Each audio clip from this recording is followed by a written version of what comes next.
Rajni, what's wrong? Tom, I have a script and I don't know what to do with it. Should I burn it? Feed it to my cat? You need some writers group therapy.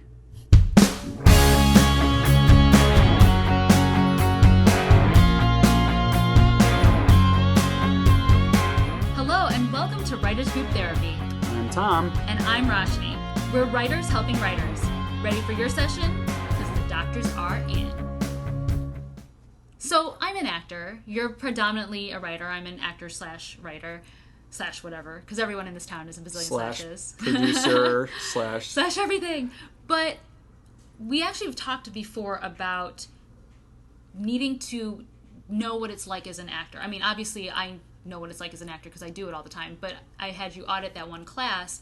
As a writer going into an acting class, you found it very beneficial. Yeah. You had read some of my work and you looked at it and you said, you really need to do this because you're not understanding what an actor is going through in the process of performing what you write.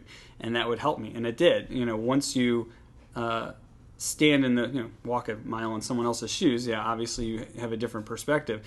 And you can feel that dialogue and how it's not working when you're actually trying to act it. Yeah, like when you're saying it as an actor, you're like, people don't really talk this way. They wouldn't do this action normally. It feels wrong. Yeah, and I've tried, reading my own stuff aloud. They say that helps.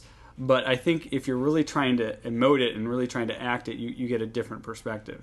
And you start to realize that too many words can be, a problem. So, yeah. And one of my things is I'm very focused on action in my scripts. I'm very good at structure and action, and not as strong on the character side. So when I got to the character part of it, I was just barfing all these words out on the page that these actors were saying, and it's not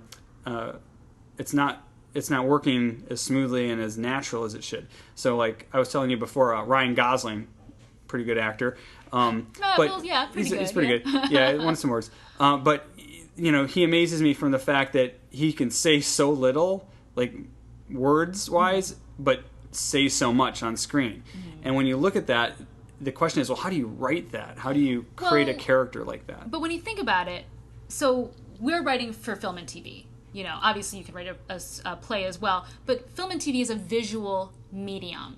So you need actors who can convey emotion without ever having to say a thing. Look at Meryl Streep. She raises her eyebrow. You're like, oh, damn, hit the deck, right? As a really interesting thing, I took a sketch writing class a few years ago, and we analyzed an SNL script. And I can't remember which sketch it was, but we watched the scene, and the script was literally like the first direction was, 5 women sitting in a living room. And then everything else was dialogue. And interestingly enough, the writer never indicated at all. He never said, or she never said, okay, now Cecily is going to laugh maniacally here, or, this other character is going to do this. He didn't give them any emotional direction, any stage directions at all. It was all actor's choice. But when you watch it on screen, you're like, oh my gosh, these guys are great. They're hilarious, they're SNL, so of course they're top of the line. But it's interesting because as I write now more, that was horrible. Don't listen to my grammar, guys. But as I write more, one of the notes I got in my early scripts was to take out a lot of the stage direction because I was telling the actors too much of what they should be doing and how they should be feeling. And a lot of it should be actor's choice. Mm-hmm. No, I did the same thing. I've stopped using the parentheticals a lot less. It's all about if the situation and the dialogue you do give them don't explain automatically what's going on and how they should be feeling, then there's something wrong with the story itself a little bit. Yeah. Because unless it's supposed to be ironic or contradictory for, the scene it's in, like it's supposed to be weird, it should make sense to the actor. Yeah, the subtext should all be within the story. Yeah. It's not like when you're walking around real life, you're like, and then he looked at me funny. Like, you just know how to react to people. And it's interesting, too, when you take an acting class, I'm not saying every writer should be an actor, but if you just audit a class or something, or, work with some of your actor friends, it's interesting. It helps you with the character. It helps you create better dialogue as far as, like, how people talk in real life. And also, it's from the other standpoint, from the production standpoint, when you strip out all of that, it makes it really interesting in the audition room. Because to see what every individual actor brings to it, when you're not telling them how to feel, it's really cool. You see a lot of really cool choices. A great example, we did Reclamation. It's a sci-fi piece. And we had a really strong, our first casting choice, a really strong character for the supervisor role. Unfortunately, she couldn't end up doing the role. We cast somebody else. 2 different actors, completely different reads. It was great, you know, and they brought just different things and energy to the character. But we didn't tell them how they were supposed to feel. They both knew they were in control and they weren't going to take the lead's, you know, crap and stuff like that. But they brought it differently. And they might not have if we had, as writers, said every step of the way, hey, you got to feel this way, you got to do this, you got to do that. So as a writer, you'd recommend actually doing that. Do an audition? Do a short film? It's an interesting process. I think as a writer, definitely go through an acting class, maybe an improv class, or audit like a scene study. Scene study is fascinating. It really helps you as an actor break down how to read a scene and how to infer what the writer is getting at in the scene. And so as a writer auditing a scene study class, it'd be interesting because you can see how much you can take out from your writing and how to make it stronger. Yeah, I actually did take an improv class, a couple of classes, and I did it specifically because comedy I find so daunting. You know, I think I'm funny in my scripts, but it's kind of a natural, just kind of my dry sense of humor. So I wanted to see, you know, like if I took an improv class, it would help my like getting more, you know, into the overtly comedic, and it did. So I really learned a lot from that. The other thing I would actually think is pretty cool. My day job, I work for a tour company in Hollywood. I actually stand up in front of people all day long and like kind of talk about scenery around different sites around Hollywood and Los Angeles. And my dry sense of humor comes out, and I kind of do a little bit of like a little miniature stand-up routine almost, where I'm kind of joking about various things. And I found it's interesting that how I deliver those jokes to different people, different groups, and different ways, I get different reactions.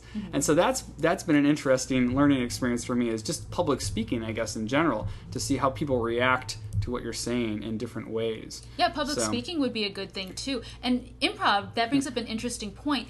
When you're talking in real life, and I'm assuming your characters in your script are in real life, right? You don't think about what you're saying.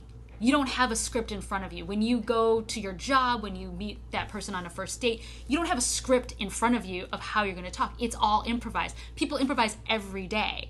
So you have to realize your dialogue has to sound natural too. Like people are just saying it for the first time.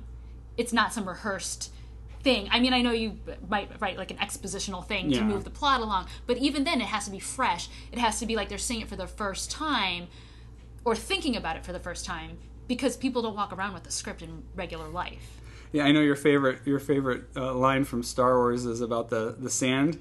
Oh, I think that is universally known as like one of the worst lines. I hate sand. It's coarse and it gets in everything. Oh my gosh, really? Yeah. So on that note, yeah, maybe the George Lucas should do some acting. I don't know who wrote that, actually, that particular script, though. I don't know if it was George. Didn't he do all the prequels? I think he might have, yeah. Yeah. So, sorry, George.